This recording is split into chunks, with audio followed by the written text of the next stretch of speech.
এ ভাই বল কি খবর? বলছি জানুয়ারি মাস তো শেষ, সেটাই। দাদাকে একটা পিকনিক করতে বলি। হ্যাঁ, এরপর তো শীত চলে যাবে, চ দাদাকে একটা পিকনিক করতে বলি, চ। তাহলে দাদাকে বলি। দাদা সেমিস্টার তো হলো, পিকনিকটা কবে হবে এবছরের? দাদা আমরা কি পিকনিক যাব না? পিকনিক যাব না আমরা? ও দাদা, আমাদের পিকনিকটা কবে হবে গো? জানুয়ারি মাস তো শেষ হয়ে গেল। পিকনিক কবে হবে দাদা? দাদা পিকনিক কবে করবে? দাদা পিকনিক কবে হবে? দাদা পিকনিক কবে হবে? দাদা পিকনিক কবে হবে? কোথায় যাওয়া যায় বলতো?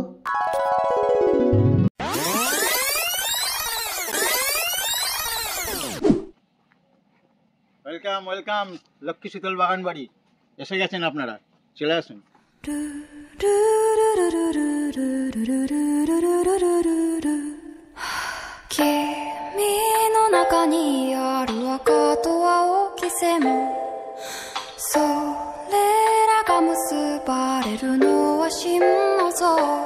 প্রত্যেক বছরের মতন এবছর আমরা আয়োজন করেছি গ্র্যান্ড পিকনিক 2025 9ই ফেব্রুয়ারি অ্যাট লক্ষ্মী বাগান বাড়ি, আদি সপ্তগ্রাম। আমার সকল বর্তমান এবং প্রাক্তন ছাত্রছাত্রী ও তাদের অভিভাবক অভিভাবিকাদের জানাই সাদর আমন্ত্রণ। দেখা হচ্ছে আগামী 9ই ফেব্রুয়ারি 2025।